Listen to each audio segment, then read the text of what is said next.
We made it! That's right.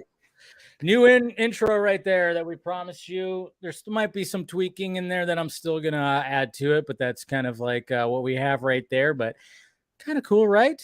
Hey, you sent it to me. See, here's the funny thing.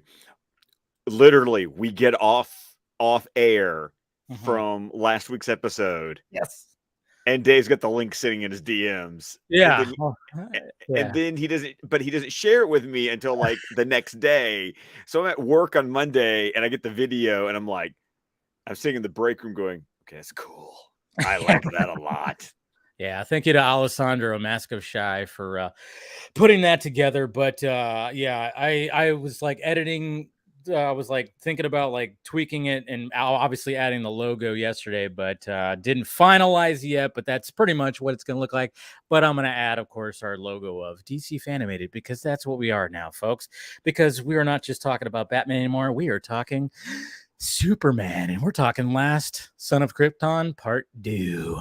I know.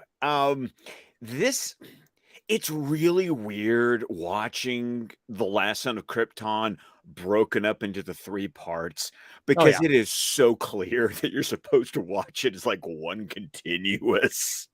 Yeah, I mean, this episode starts off right where we left off, like 100, obviously, because we saw the ship sail into space, go through that little portal, and then it's like, all right.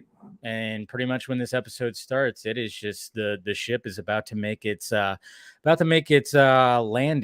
in Smallville, and But notice it lands. Thank you, Scott. This is why we do this. This is why we do this, because I have that exact note. I said, ship doesn't crash. It lands. Does not crash like we're used to, where it just and creates a freaking little, like a long little and then like a trench. But also, but I was like, I noticed that too. I was like, huh. This ship actually, like the mechanics of it comes down and it actually just nicely lands calmly. I was like, wow. I was like, I forgot that happened in this episode. I did too. I completely forgot. And I was just like, that makes a whole hell of a lot of sense. I mean, you're dealing with Kryptonian technology that's better, that's, light years ahead of us. So yeah, I even thought that too. I even rewound it. I was like, huh. I rewound it. I'm like, it does just like full on land. That's a nice little, like what they added to Superman the Animated Series. I literally, I love it because the very first note I wrote is, it doesn't crash, period. That's so awesome. I was like, yeah. I was like, thank you for saying that. Thank you for saying that. Thank you for everybody tuning in right here. We got Venom right now. We got Josh right here. Josh. Yes. Oh, I know, right? Okay. I have some words to say about that when we get there. Good. That's going to be good. And of course, we got Jason. And then, of course, speaking of the man himself, who who did our art. Thank you, Alessandro, for creating that opening right there. Much appreciated, sir. So thank you. And then, of course, hey, we got a regular Neil here. I haven't seen you in a bit in the chat. So good to see you, buddy. All right. So thank you guys for joining, of course. Especially on a Memorial Day weekend. It's really appreciated. Yeah, it was. There was, like I said, one of the reasons why we're late is because I was at a little thing and, of course, ran a little long. So apologize for the slight lateness, but we weren't going to skip up on discussing some Last Son of Krypton Part 2 right here. And thank you, RJ, also for joining. Yeah, we're all having a pretty good weekend. How's your weekend been? Yeah. It's been nice working. Yeah, I know. It's a little different for you now, huh? It is a little different, but, really weird doing a turnaround. I worked a 2 to 10 last night and then had to do an 8 to 4 today. Oh, wow. So you worked today. Yeah. Oh, yeah, I work and I'm working tomorrow too. But man, there's something about having a very physical job that I'm sore. This is what I'm doing instead of ibuprofen tonight. Nice. But it's good. It's like the gym membership that pays you. Yeah. You're basically being paid to go to whatever, lifting stuff, putting stuff up, using those shoulders. Scott's going to be jacked by the end of the year. Watch. That's right. I will be filling out this S very, very well. So that'll look good on you. But yeah, hopefully you guys are having a good Memorial Day. Earlier today, I actually watched, and it was like totally unplanned. But you've seen Lone Survivor? I have not seen Lone Survivor. Dude, It's on the list because there's a lot of movies like that. Like for me, I think of like American Sniper. I yeah, think of 13 Hours. Of course, I love watching Band of Brothers. Like yeah. that's amazing stuff right there. But you need like a week to Yeah, watch Band of that's a Brothers. series, yeah. I remember when it was airing on HBO, I was watching it and then I fell off. I need to watch that series again because I remember I really enjoyed it. And there's some names in there too. Oh, there are Yeah, lots of names and yeah. names before they became names. That's what I was like hinting at. I was like, there was people in that series that became names, which is pretty interesting. But yeah, I watched Lone Survivor today with Steph. She hadn't seen it. I've only seen it once. And I forgot how freaking good that movie was. And then I forgot, I was like, oh yeah, it's Memorial Day. Perfect movie for that. So if you haven't watched it, do yourself a favor, watch that movie. It's intense. It's one of those movies where like about 20 minutes in, once like the shit goes down, it doesn't let up until the very freaking end. It's so great. I'll definitely have to check it out. So I'm going to go ahead and let you know that this week's discussion is a plethora Okay. of who's that voice and Good. because well, once again we've got a whole new cast of characters with a whole new stable of voice actors, and a lot of them I already knew, but even as I prepared for the show, Mhm. I found some interesting trivia that even I didn't know. So I'm really looking forward to bringing it up. And since we're talking about the fact that the ship doesn't crash, that it lands, we have to start off with, did you recognize Mom, Pa Kent? No, I did not. I was hoping. Oh, Okay, because like they sounded familiar, but I was like, I'm not gonna look. And that's one of the things. Sometimes I can hear it, but I try not to look because I like this part of the show is the fact that you've pulled the voice acting and it's gonna blow my mind. So let's well, see. I'll have to go ahead and fully admit that the only one I was definitively familiar with was Jonathan Kent, Okay, because the voice of Jonathan Kent in this series is Mike Farrell. Mike Farrell. That sounds familiar. Tell me, Did yeah, you watch MASH? yes, Okay. Remember when Trapper John leaves the show? Trapper John was played by Wayne Rogers, and Hawkeye's new bunkmate was BJ Honeycutt. BJ Honeycutt. See, that's the thing. It's like I watched it, but I'm not too familiar with it. So yeah, you're still gonna have to help me out on this one. Well, that's who Mike Farrell played Was him. BJ. Okay. All right. And that's Push him all, to save. and for me, that's what I know Mike Farrell from. Is I've seen every episode of MASH. I Yeah. love MASH. Look him up. Maybe the Farrell. face will. Pulling it. Yep. Okay. Yeah, I recognize this guy. What else was he in? But yeah, I recognize the face definitely does look familiar. Yeah, BJ Honeycutt. Seeing that right there, seeing the images. Yep. Okay. Yep. Recognize this guy. I'm just trying to remember if he was like in anything else, but I think that was probably his most That's notable. really his thing. Yeah. Yeah. MASH No, I was his definitely thing. recognize him. Yeah. Okay. Now, I had to look up who Martha was, Okay. but when I looked up who Martha was, my mind was blown by a detail I learned. Okay, so the actress who is the voice of Martha Kent, her name is Shelley Fabares. Okay. Okay. She was Donna Reed's daughter. She played Donna Reed's daughter on the Donna Reed show back in like the 60s. But if you ever did you ever watch Coach with Craig T. Nelson? Yeah, when I was a kid a little bit. Okay. I don't remember episodes though. Right. Well, Shelley Fabares played the girlfriend who eventually became his wife on Okay. Coach. Yeah. But you want to know the really Interface. cool piece of trivia? Huh. In real life, Shelley and Mike are married. No shit. So they're both. Yes. That's awesome. All right. So we got an actual married couple playing Martha and Jonathan. That's cool. Yeah. So that was just like, I didn't know about, the connection there. And literally, I was on the Wikipedia page looking up Shelley's info, and I always check out that little like thing where it's like, the born, like the quick little bio thing. And literally it said Mike Farrell, married 1984. And I went, what the fuck? That's Seriously? I like that. That's awesome. Who else we got? Anybody else? Not well, we'll We'll talk get there. about them as we get to them. Yes, but Okay. I Okay. wanted to start off because for me, the biggest thing, I mean, by the time I was watching Superman the animated series, I had already seen like a gajillion episodes of MASH. So I heard Mike Farrell's voice and I was like, BJ.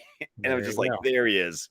Sweet. But yeah, so like I said, we left off the last episode with, of course, baby Cal headed off, goes through the portal and then is heading, and that's where this, we pick up right here. And like I said, I just love the fact that you that you said it doesn't crash, it lands. I mean, it was just one of those things where I went, I wonder like what was, I mean, it makes a lot of sense, but I'm just kind of wondering like the fact that they chose to just do that as opposed to just have them, Well, well, unfortunately, we don't like to talk too much about what happens later on in the yeah. series. But when you realize that later on in the series they reuse this rocket, Oh yeah, that's right. well, they can't have it crash because it still needs to be operational. So I love the fact that it just lands Yeah, because then it's in one piece. yeah.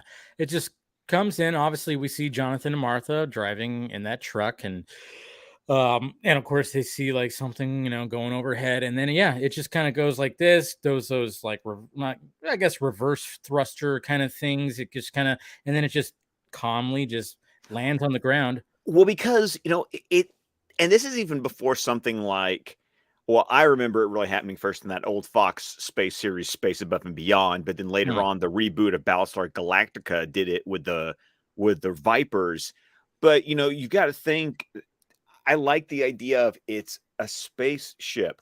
The only way to go in different directions is to have, That thrusters that will shoot you in those different directions because it's space. yeah, And very so I true. like the idea that, it's got something to slow it down because, descent, and then but then also in space that would allow the ship to move in, you know, you can't just turn your steering wheel to the right and move to the right. Like you actually need a thruster to push you that way. So Yeah, I mean, there's always been those like, when you think about Star Wars and stuff like oh that, yeah, and Star how Wars makes no flipping sense no, whatsoever. nothing about Star Wars would absolutely, because all those, the X-wings and everything, just in the Millennium Falcon, just they just operate like normal jets would in Earth's atmosphere naturally. But when you watch like movies like Apollo 13 is a good one, for instance, when they're Oh yeah. yes. Yeah, when they're doing like all the stuff, you see all the thrusters that are all around that ship that just,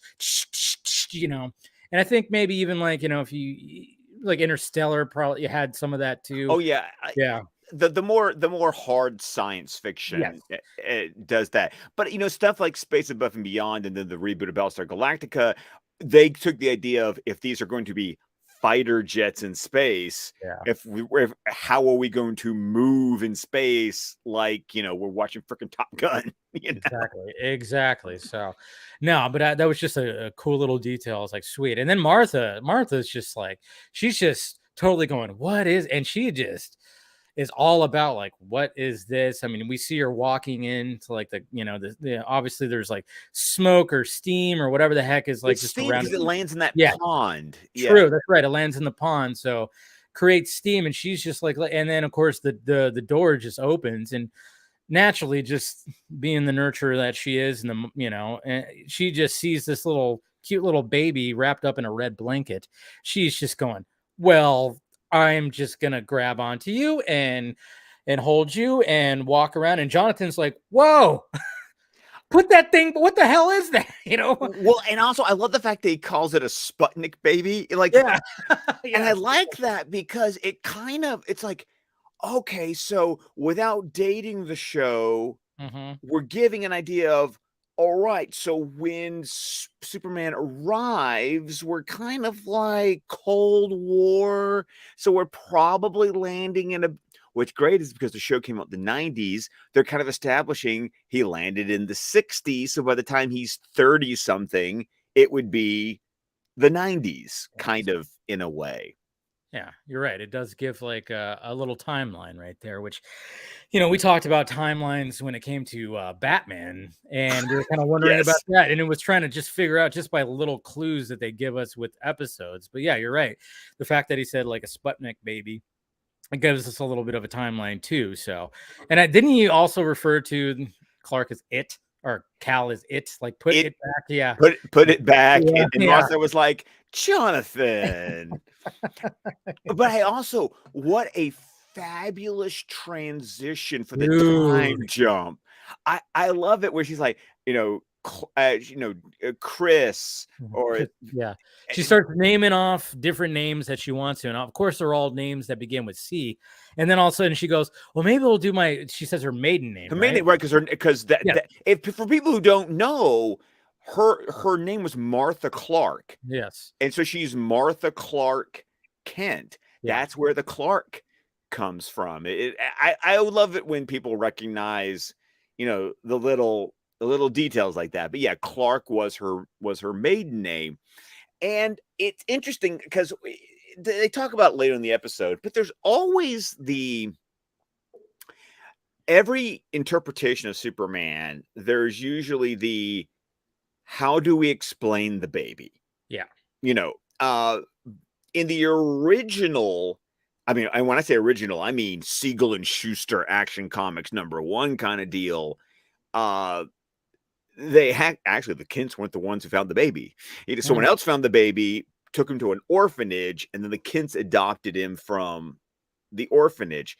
So sometimes it's always been established that Martha and Jonathan want to have kids, but for one reason or another, they are unable to conceive. And so there's either the we adopted cover story, or sometimes the story is written to where a bad winter hits, so she's able to, quote, give birth while everyone's staying at home during like a blizzard, and then they're able to pass it off as, oh, we were all trapped inside for so long, Martha had a baby. Yeah. How about that, right? Hey. Yeah. But especially with how old Clark/Cal is, because he's already a toddler, it's obvious that this series goes with he was adopted. Yeah. We adopted him. We just don't say from where. Exactly. Don't say hush hush from. But yeah, you're right. That transition, because she goes, "Oh, how about my maiden name, Clark?"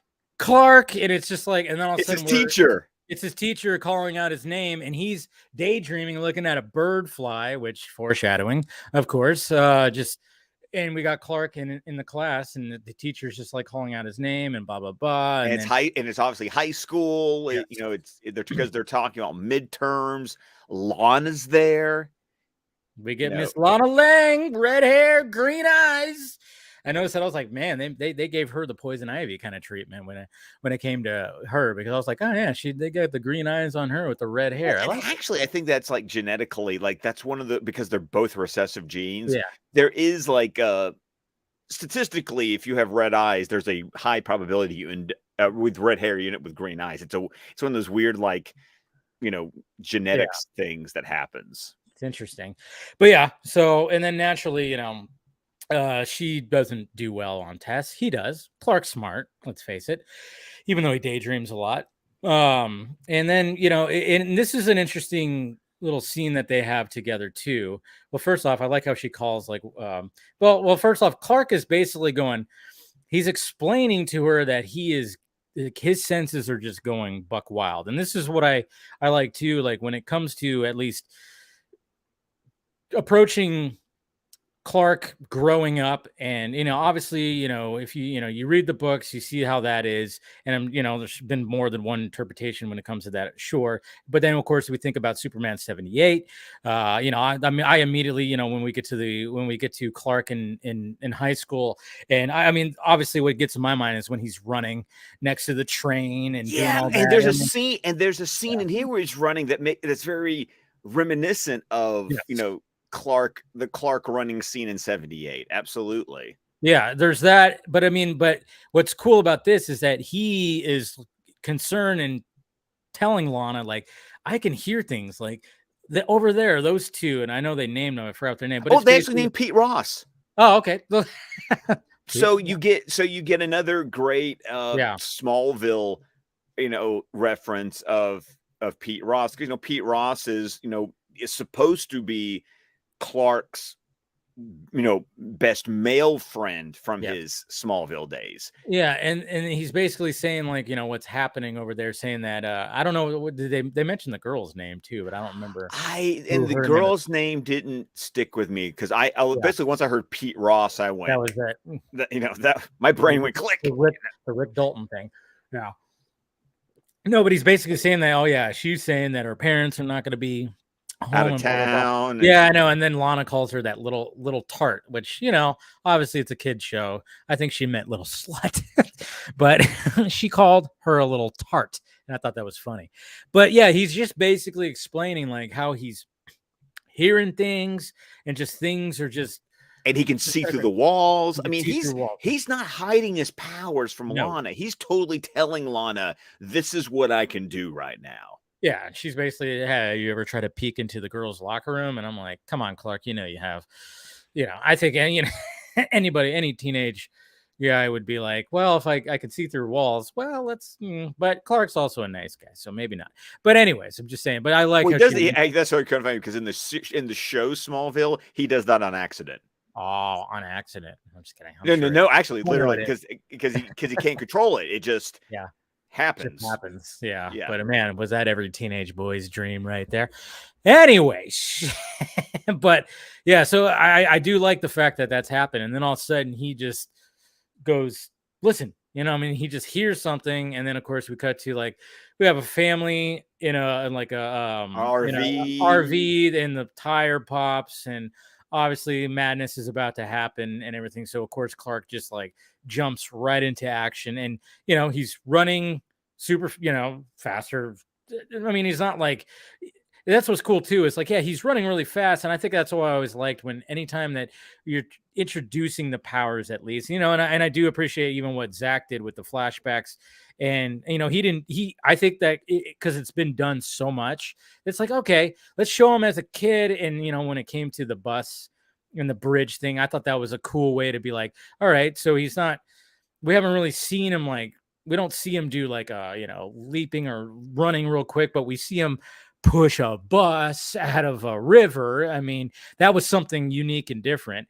When it came to this, I do like the fact that he springs into action, and the fact that when he's like trying to get this family out of the Winnebago, because obviously it like goes into like a gas station. Yeah. And it starts like blowing up, and there's fire, and then right at the last minute, and it was kind of like a, oh my God, kind of scene. Even like watching it again, I was like, you got this little girl, you see her like in the RV still banging on the windshield, like, and it was like, oh shit. And then of course he just runs right in there and gets that, and then he's like holding on to her. His clothes are singed, and he's got burned, but of course he's not burned, but the clothes are burned. And it's just like it was a cool little introduction of, hey, this is what he can do, kind of thing. I thought it was a cool little thing. But you see, he doesn't have all of his powers. No. He's not as fast as he eventually will become, because he's still like, he's not a blur yet. He's still just running really fast. And he also has no concept of trying to hide, his powers, because he's there in front of, this family, just like, here I am. There's people that are coming in to look and see what's happening. Even Lana's there. And, I think, was it Lana that even said that you're not even burned? Like, it was Lana. Yeah. And she's just, so she's there witnessing this whole thing after he was just explaining to her that he's able to do like these crazy things. And then we get to the next scene, and then he's just talking to his dad, Jonathan, and he's like bending a pipe, and just like, I'm getting stronger. It feels like I'm getting stronger and faster every day.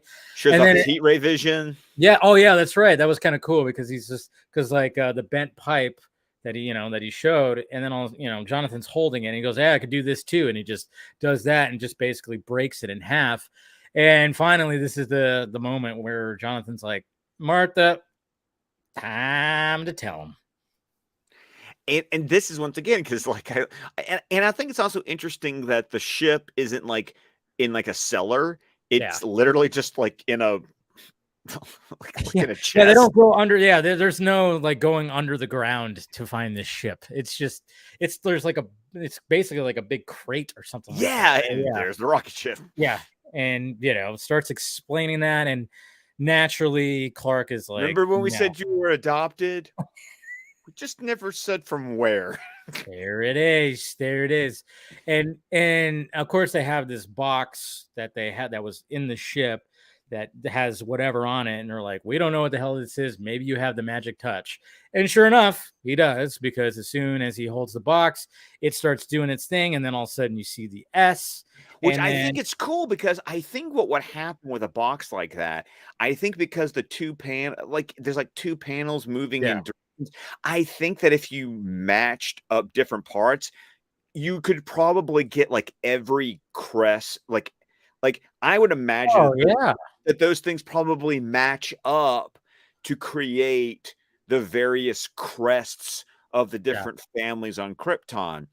This reminded me a Like, lot of John Byrne's way of doing, like, the idea that there isn't like this AI, that there isn't he doesn't go to the fortress immediately, that by holding this piece of technology, it gets like projected into his mind. That's very much where it reminded me of the Man of Steel miniseries that John Byrne did in mm, 1986. So, but did you notice when the hologram happens? I love it that it's not like interacting with Clark. It is clearly a pre-recorded message because they are looking like yes, I did straight notice ahead. that.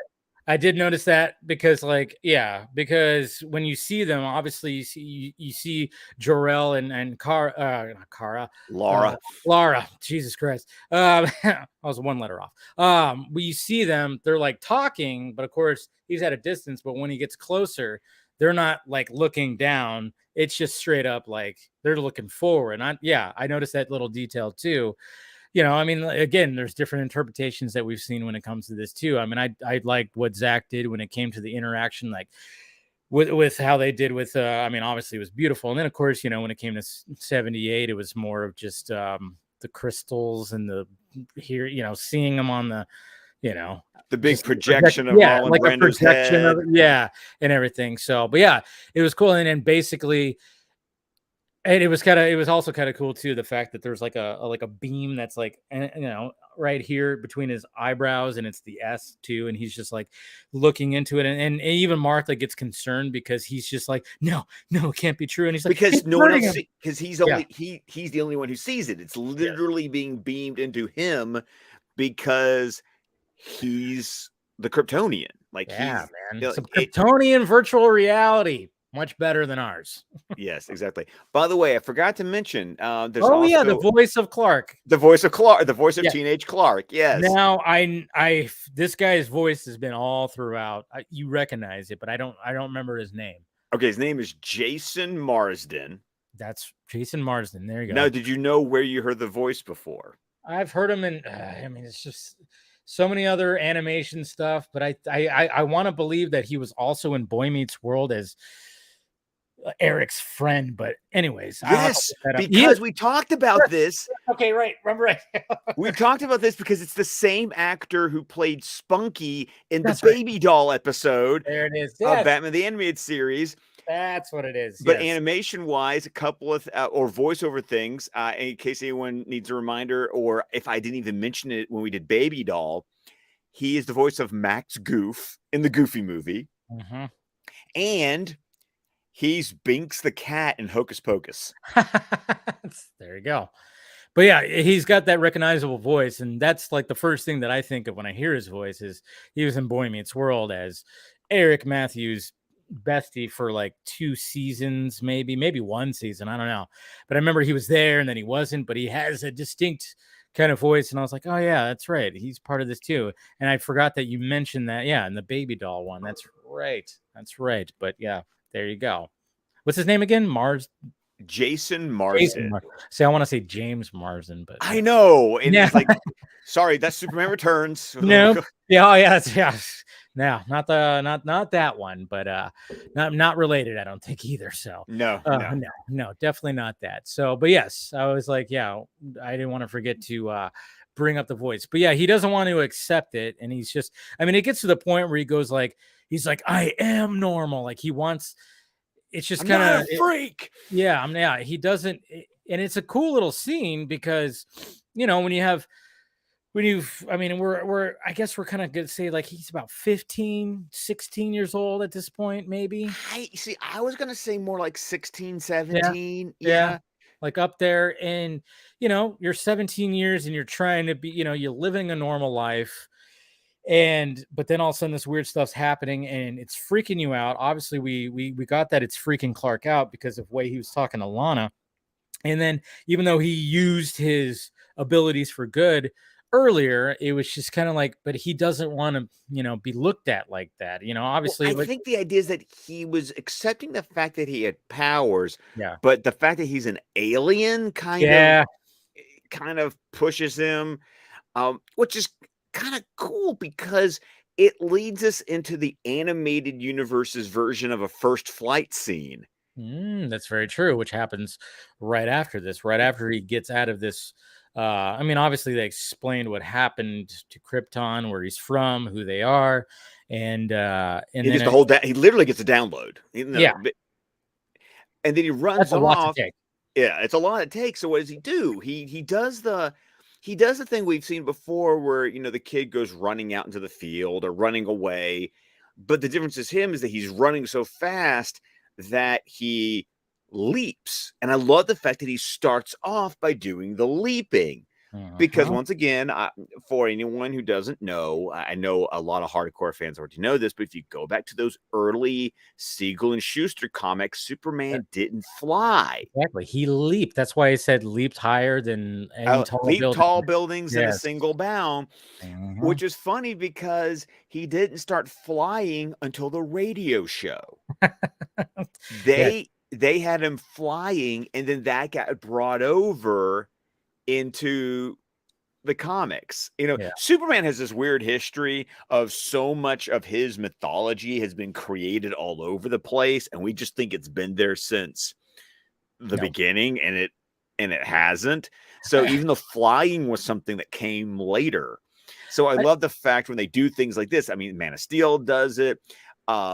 Superman Returns showed it. 78 doesn't really show it. But the idea that we see the leaping, and then the leaping eventually becomes the fly. Like in this one, he leaps and then he just doesn't land, and he just keeps on going right over like a little canyon or whatever the hell that's like out there or whatever. But it's funny too because when you talk about Action Comics #1, one of the things that I remember is like he's like carrying a guy. He's like carrying a guy and he's running along power lines. Yes. Yeah. Yes. And then like the dude was like freaking out. He's like, we're gonna be electrocuted. He's like, no, we're perfectly fine. And it kind of gave it like a little lesson too, because it was like, these are all wrapped, the lines are good, but hey, let's not, as long as we don't touch the, the insulators essentially, and that are grounded. And then he goes, whoops, almost touched one. It's just like one of those things where like he's literally got a goon, but he's not flying off he's running across power lines with like a bird. Yes, exactly. So it's just, it was, if you go back to like those early issues, like, there's no flight. I mean, even he in the Schuster, not the, the original animated Fleischer. I was like, not Schuster, Fleischer. I was like, I knew it was a sure in there. Did he flew in those? He flew.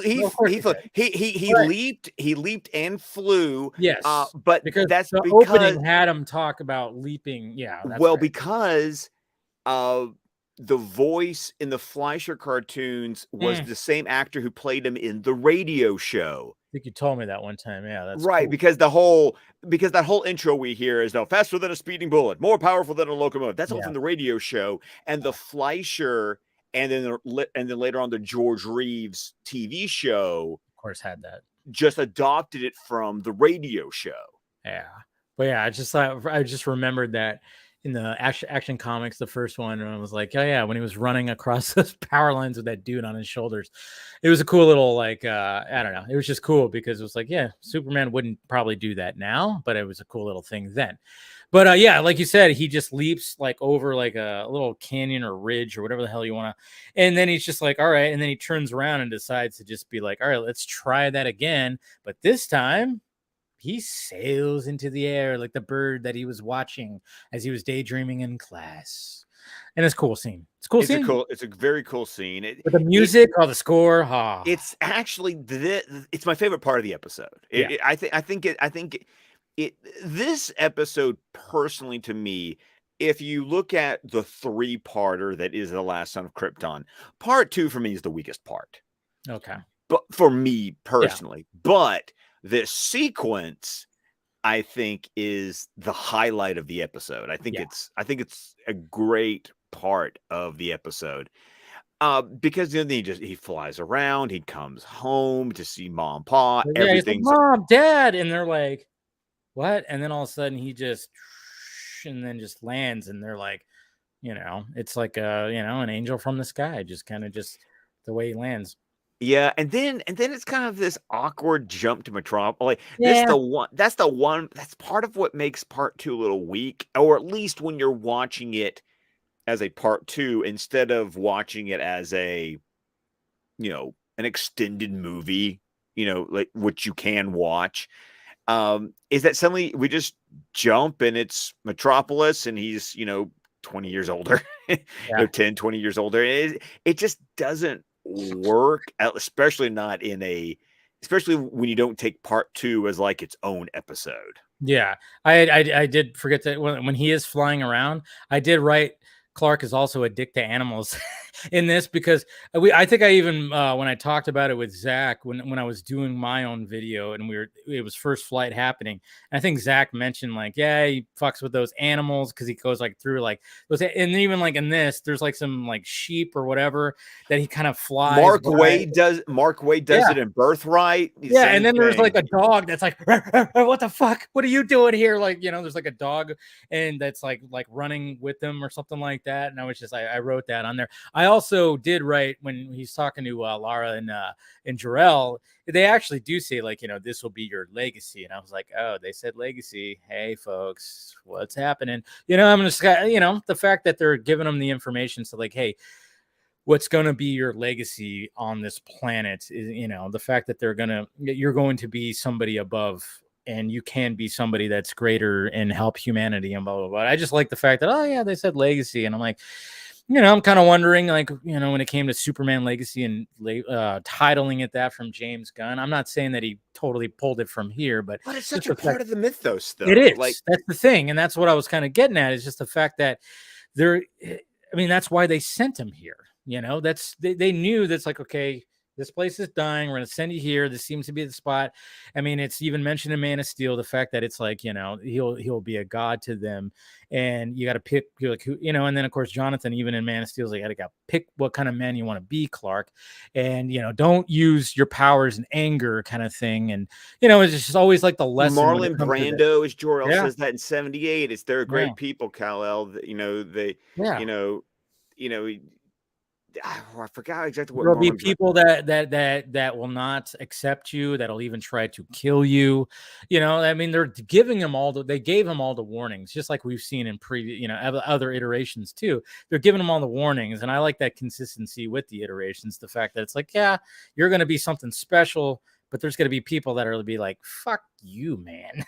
It's like they know this is going to happen, but persevere, be the hero that you're meant to be. Once again, you come, from Jor-El's perspective, it's you come from the house of El. That means something. Yes, yeah, and that's what and I think that part, at least in this episode, really emphasized that. Did a great job. We got the flying sequence, the first flight, and then of course, but I'm with you, where it just kind of and then all of a sudden we're going news broadcast, present day. This little girl, guardian angel, she fell, which was kind of weird. She fell out of like such a high like spot, and then somebody blue from the sky, came in and rescued her, and they found her on the ground level, which was, it is kind of like an interesting, but it is kind of a cool way to introduce Lois Lane, I guess. Miss Dana Delaney. Yeah, exactly. Who, of course, we've also already seen as Andrea Beaumont in Mask of the Phantasm, which tangent, yes, they're going to be releasing a 4K of Mask of the Phantasm. Somebody mentioned that in the chat, actually. Slade's movie, etc. He actually mentioned that right there, because that is, he said, like, hey, what are your all thoughts about Mask of the Phantasm? Yeah, what's my thoughts? I'm going to be buying my 6th copy of that's Mask what of I the was about to say. I Phantasm. saw your tweet. I'm like, well, according to Scott, this is going to be a 6th version of this damn thing. So there you go, and I'll purchase it too. I never got the DVD. No, I did get the DVD.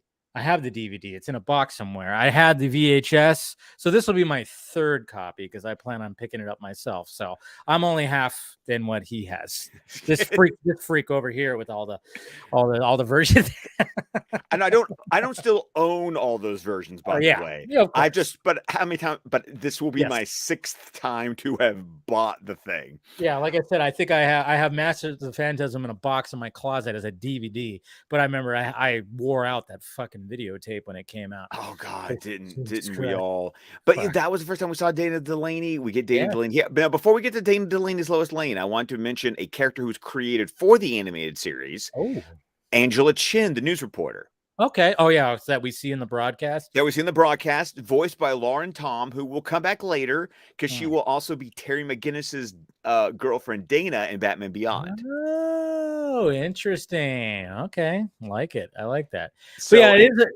Go ahead. Yeah. So and it was, but then come Rebirth era in the comics, they eventually brought Angela Chin to the comic books. Nice. See, animated series creating characters for the books. We always love to hear that. But yeah, it is a weird transition. It definitely is. But then of course, Lois is just like, what the hell is this? Some flying pigeons, friendly pigeons. What the hell is this? And then naturally, like, what's on the front page of the Daily Planet? It's about this. And she, of course, is pissed because she worked on a whole different story. So, of course, she storms Perry White's office going, what the hell? And do we need to know who Perry White is? Oh, we've already talked about it already, because it's George Zunza, who we just had in Batman. We had him as the ventriloquist. That's right. And he was just in Sub-Zero, because he was, I'm blanking on the character's name, but the doctor that Mr. Freeze gets. Oh, yeah. With the deep blue eyes. The deep blue eyes you guys are talking about in Sub-Zero. Yes, that's right. Yeah, so she's pissed. And then this is how we get introduced to the modern day Clark Kent, because she's pissed that there's like a Superman Angel story, kind of whatever, the Guardian Angel story or whatever the hell. And then he's just like, well, we got a new hire, and I love how the fact that she just immediately goes, is he cute? Well, you tell me. No, I love Perry. I love Perry Jackson. Well, you tell me. He's right there. There he is. But what I love about Clark, and this is our first time getting Tim Daly as the voice of Clark Kent Superman in the series, which, oh my God, Tim Daly is, just like Kevin Conroy, he's one of those that's like, when I read Superman comics, you hear Tim Daly. Yes. I hear Tim Daly. And differently with Tim Daly. Kevin Conroy, I don't think a lot of us knew who we even look like or whatever. But if you were Wings sitcoms, Wings was one of the funniest sitcoms, in the 90s. And then he was in movies as well. Oh, you know what? I knew him because I didn't watch Wings, but you know what I knew him really from? Dr. Jekyll and Miss Hyde? No, okay. No. Actually, okay. I saw that later. I saw that Dr. Jekyll and Miss Hyde later. But for me, ABC used to do those 2-night miniseries of like Stephen King adaptations. And then one time Stephen King wrote an original called Storm of the Century. Okay. And Tim Daly was the lead. I remember that series. Yeah, I totally remember that series. He plays I think he plays the sheriff of the island, and it ends up being the same island that like Dolores Claiborne was on. And that was by the way, if you can find it, watch Storm of the Century. Excellent miniseries. I remember that series. But yeah, he's been in many things. But Dr. Jekyll and Miss Hyde. That was like a That was an interesting movie. That was an interesting movie with Interesting Sean movie. Young as Yes. yes. Sean Young as Miss Hyde. Very, very. I mean, it was a '90s It's a funny 90s romp comedy, yeah. thing. You got a scientist trying to create a thing. A I think it was perfume. It was a perfume. Ends up turning him into a woman, and it was very, very interesting. Very interesting concept and very interesting movie. But I remember that was like his starring role. I remember watching that and being all about it because I thought it was hilarious when I was a kid. Even though my parent, like, I remember my mom like going, wait, well, we were watching because I rented it on. Remember back in the day, folks, when you go to your local Blockbuster, video yeah. or a Blockbuster, and I remember renting that because I was like, this sounds cool. And then I remember one point she was like, hey, cover your eyes because for a PG-13 it can get a little. It's a little racy for Yeah, a yeah. PG-13, So, yeah. but yeah, Tim Daly. I mean, and I loved what he was doing on like he had like not his YouTube. I think it was his son's YouTube channel, or they had No, a they had the combined. joint one, yeah, Yeah, yeah. that's right. And some of the stuff they did on there was Oh, it was fantastic. hilarious, So good. and all the references they would make to do like when When they would Kevin Conroy showed up, Kevin Conroy showed up, and I think we played it on that vodka stream. we did Yeah, when after Kevin Conroy passed away. so Yeah, good. and then there's also the one where like later on in the Flashpoint Paradox direct-to-video movie that Jay Oliva did, Yeah. Sam Daly, Tim's son, was the voice of Superman in that movie. Yeah, because he sounded almost just like He does sound a little bit like his dad. He yeah, really does. it just worked out. But yeah, I'm with you on that too. If I'm reading a Superman comic book, Tim Daly's in my freaking voice in my But head. I love the way Tim Daly, how they do Clark, because he's not the goofy Clark. He's a lot more like George Reeves from the 50s Mhm. TV show because he stands up straight, like he's a big guy, he is cute, and he's savvy too. Like, Perry tells Lois to take him on this LexCorp story, and she ditches him. And we bump Because into of Jimmy. because of Jimmy. And Jimmy reminds me a lot of Jimmy, like he was on Lois and Clark. He's very much like a '90s, you know, Yeah, Jimmy. because he's carrying like a box of stuff.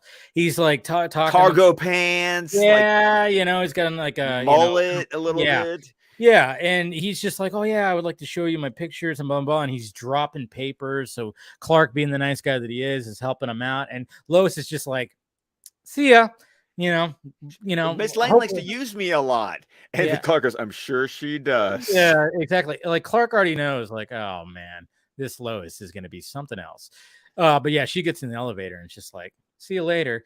But when she gets obviously the where she has to go, where they have to go is LexCorp is going to be doing a demonstration of a Lexo suit and doing the and like, oh, what could go wrong here, right?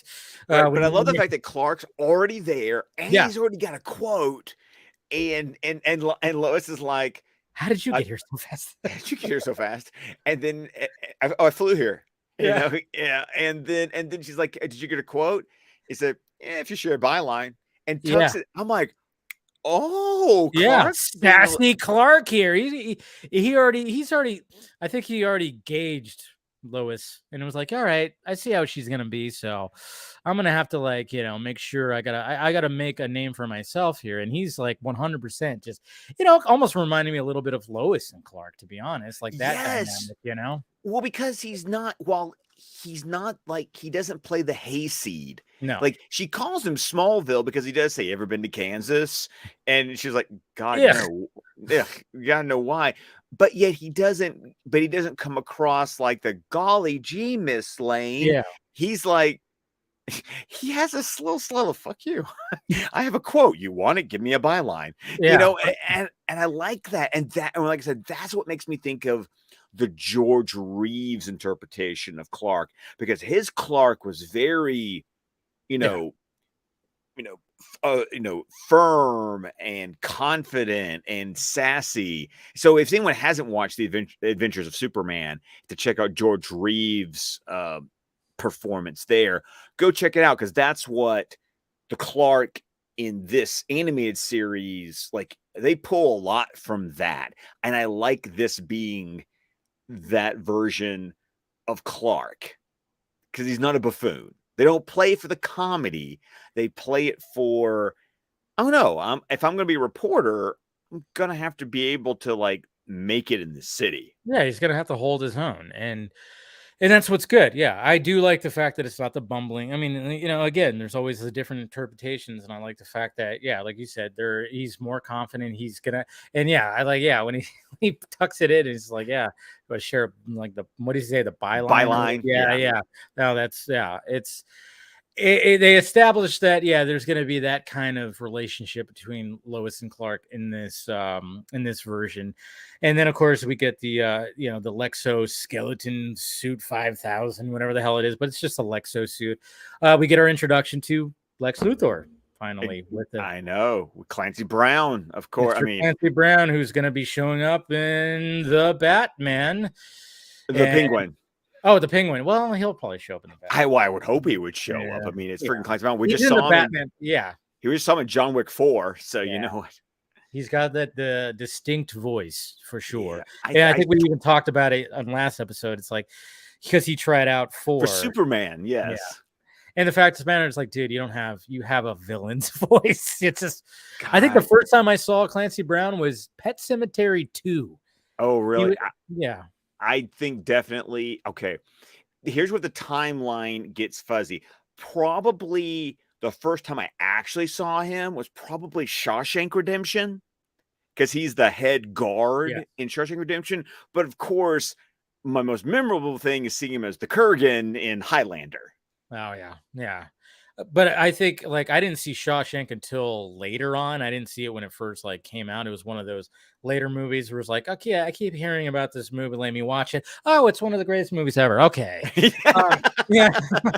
I'm sad that I didn't watch this until I was, like, probably like after 18 or something like that. Oh, man, you were missing out for so long. Yeah, but I mean, it was like, dude, I mean, how many times have I watched it since? But yeah, like I said, he was in Pet Sematary 2, which nobody fucking remembers that one. It had Edward Furlong in it. Remember that guy, folks? Terminator, John Connor. John Connor, yeah. That was like his second movie that he starred in, and it was just, they try to do another Pet Cemetery, but it was like, it's one of those. But I remember watching it. It was like on like Showtime or Cinemax or whatever, and I was like, so it was like one of those things. Oh, it's on a lot. Let me just watch it. But yeah, he was like the stepfather of Edward Furlong, who's a dick, and then of course dies and then comes back and blah blah blah. But I remember, but he's let's face it, he just has that voice. Yes, he does.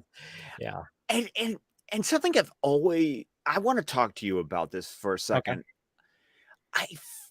I find the design of Lex Luthor so interesting. Yeah. I mean, because he has like those really, he's got larger, he actually has lips. Like no one else, except for like Lois, no one else is drawn with lips. You're right. In this series. And he just has a very unique look that I would love to be able to ask Bruce Timm, like, what were you going for? Yeah, it is an interesting Lex. When you drew this Lex. Yeah, and he's got a darker shade of skin too, which is different as well. And he's huge. Like, he's built. Like, he's not frail. He's not, looking at him, he's not an opposite of Superman. Right. He's not overweight, because like the John Byrne Lex Luthor was like a little pudgy. Yeah. And it's just interesting that they went for a Lex that's jacked. Yeah, they did. Yeah, he's got that. Yeah, he's got that stature. Like, he is, he can hold his own. He works out. He has a chest. He has a chest. He has a chest, which, a lot of the dudes, except for maybe Jimmy, in this, like, like they stand up tall and they're confident. Yeah, he's very much like that. But of course, when we get this demonstration of this exosuit, this Lexo suit, I should say, which is a cool name, obviously, showing it off on video. But then, of course, we got these other guys that just want to, like, storm, crash the party and start getting into some ruckus here. Exactly. And as Josh in the comments mentioned earlier, he's never named in this episode, but the leader is John Corbin, who, of course, and this is what I love about the animated series, just like Batman did. If you know comics, you know who John Corbin is. You know who John Corbin becomes. And Dave, of course, you know who he becomes, right? Yeah, I'm trying to remember. Who's he become? Sorry, I'm drawing a blank right now. Really? Okay. Metallo. Oh, that's right. John Corbin is Metallo. Right. And he will become Metallo. Yeah, they actually see that happen. And you actually see that happen. But kind of like how we saw Barbara for like 2 or 3 episodes before she ever became Batgirl. We saw Harvey Dent. We saw Harvey Dent for 2 or 3 episodes before he ever became Two-Face. Like, I love how it's like we don't just immediately become this character. It's like, no, we're going to get introduced to John Corbin, who, and did you recognize the voice? No, I didn't recognize the voice. It's Malcolm McDowell. Oh, shit. Well, of course. My God. Yeah. I think, have we mentioned that before? Well, because Malcolm McDowell showed up in Batman the Animated Series. Who did he play again? Oh God, who did he play? Yeah, we have talked about Malcolm McDowell before, but I'm now I cannot believe and it's funny too, because now I'm seeing like his freaking face as Metallo, and I'm like, yeah, brain fart. Sorry. Oh my God, who was he? Who was he? Josh, how dare you? What did Josh say? Oh, he's Metallo. Okay. Oh, yes. Yeah. I know what you're referring to. Yeah. Oh, he was Arcady Duvall in Showdown. He was Ra's al Ghul's son. Yes. That's right. Because I knew we've talked about him before. So, but yeah, totally. Yeah, I am a 100 fencing champion. My heart's all aflutter. That's right. So yeah, so then of course they come flying in on their little hover vehicles, hover bike kind of things, and then shit goes to shit, and then of course we get our first shirt rip, Yeah, and that's another thing that gets me about part 2. The animation is not good this episode. It's not the greatest. No, it's great for next week, because when we get to part 3 and the animation is like better. Oh, it's chef's kiss in part 3.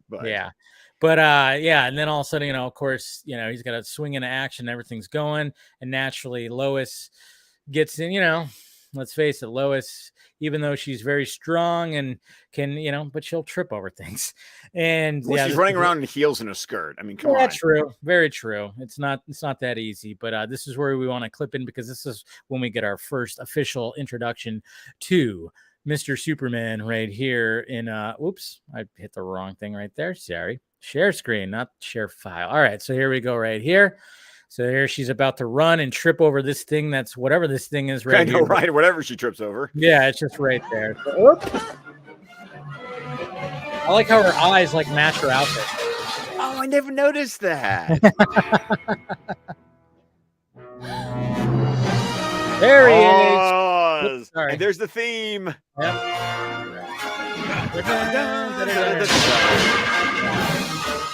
Heck yeah. It's so... I love it. He just looks back at her. And then also, I love the flying sound in this series.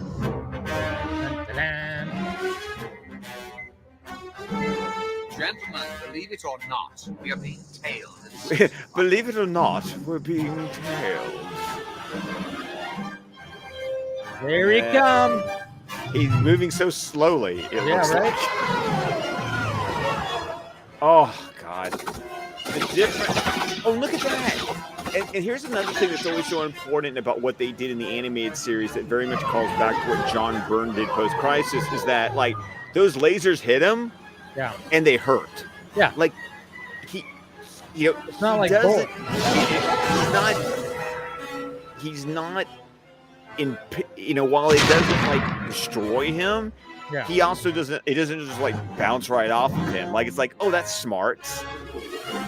And they let things like he gets punched into a wall and he kind of goes, like he feels it. And I love that because it doesn't overpower him as a character. Exactly. Keep on They're shooting stuff at him. I also think it's kind of cool because it's like a smart missile because like Corbin's actually like still like guiding it. Oh no! And then, oh no!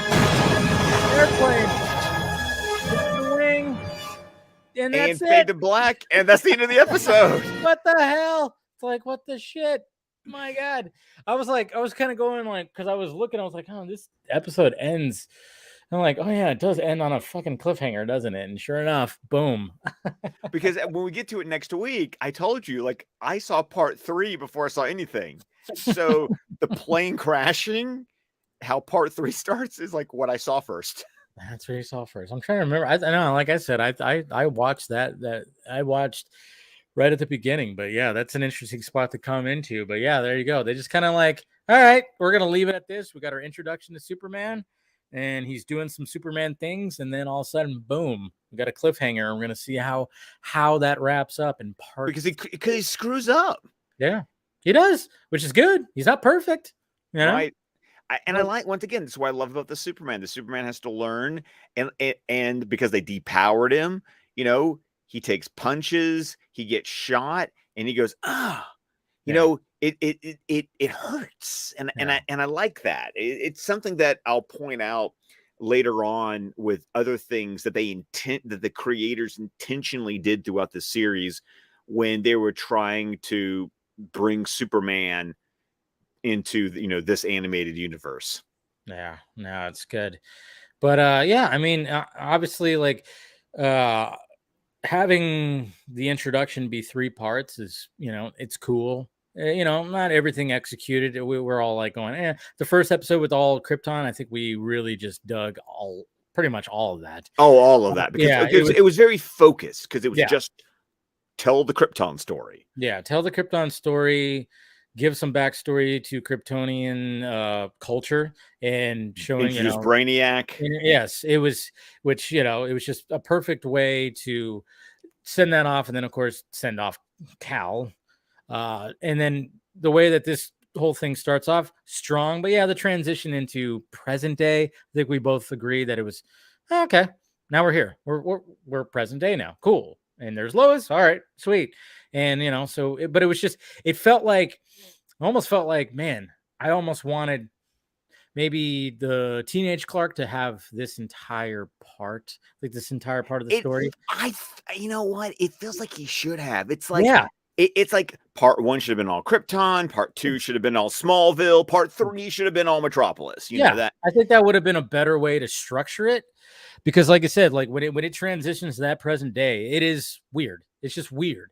After we got that great first flight, and then it just kind of just goes right into that. I think they should have spent more time with teenage Clark in this full part, and then just like saved part 3 to be entirely like, all right, now we're Metropolis, now it's Superman, and now we're here, and then that's how we wrap up this introduction right there. I think that would have been better to structure it like that. Well, and once again, go back to Superman 78, or really, you know, it's a very classic Superman structure. You got the Krypton Act, you got the Smallville Act, and then he becomes Superman. Like it's when you do a Superman origin story, it's like you got the 3 beats, you got the 3 set pieces. Like you've got to do Krypton, you got to do Smallville, you got to do Metropolis.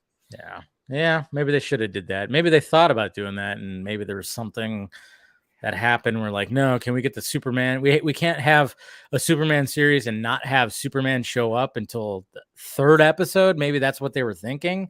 I don't know. Could have been something like that. That's probably what was the case. But still a great episode. Still good things that happened this episode. And man, we're gonna be talking about part 3 next week. Man, I'm looking at the timer going, dang. It's always fun when we like start off and like we have so much to talk about, because there's so much we're talking about for the first time. Yes. And then they get a little bit shorter, because then it's like, because then we're focusing on the episode. We're not. I noticed that. Yeah, I noticed that too, because when we first started Batman, the episodes probably went over an hour. They went over an hour too, because we were so much to go over at the introduction. But then when it got to just like, all right, now we're just specifically talking about the episodes. So then they got to like 40 minutes 40, or 45. minutes. Yeah, like something like that. But yeah, these first 2 episodes talking about Superman, yeah, they've gone over an hour, which is great because there's a lot to talk about. It really is. In this introduction, the way that they're approaching the character, and then of course all the voices and everything. And yeah, it's so fun. looking forward to part 3 next week because it's a good one. Look at how giddy he gets. I know it's a good episode. I remember it being a good episode. Yeah. So I can't wait to revisit it, and hopefully you guys will too. And we'll be talking about it, of course, next week. And yeah, I think that's pretty much it. I think that's all we got. I think it's all we got for this week. Yeah. Yeah. So yeah, watch part 3. We'll be back here discussing it. And then yeah, we're full-fledged Superman the Animated Series right now. So thank you guys for tuning in. Go ahead, Scott. Send us off. Well, of course, you can find me on Twitter at ScottDC27. You can find the podcast, DC Squadcast, wherever podcasts can be found. We're on Vero, Facebook, YouTube, with the entire network of shows at squadcastmedia.com. We did just drop our latest episode of The Batman Scene by Scene, where we discuss Batman sending Selina Kyle down into the 44 below. And over at patreon.com/squadcastmedia for $5 a month, you can help support us. And you can find a special Patreon exclusive episode where we talk about scene 14.5, the deleted Joker scene. Ooh, there we go. Oh, that deleted Joker scene, man. Also love that scene when Selina goes down to the 44. I don't know. That's sexy little walk. There's a great story that we tell about John Turturro making some improv decisions as Falcone. So yeah, I'm sure he did. So, like I said, patreon.com/squadcastmedia. Check it out. All right, guys, make sure you smash that like, thumbs up, subscribe to the channel, do all that stuff. Even though it's Memorial Day tomorrow, I'll still be doing a Film Junkie Live, because why not? I'm off daytime work, but hey, I'll still do a Film Junkie Live. Why not? So hopefully you guys have a good Memorial Day. Like I said, remember all the fallen heroes out there. Don't ever forget, gone but never forgotten, as the hashtag is out there for sure. So happy Memorial Day to everyone. And yeah, thank you guys for spending some time with us, talking a little Superman the Animated Series. We will talk to you guys later.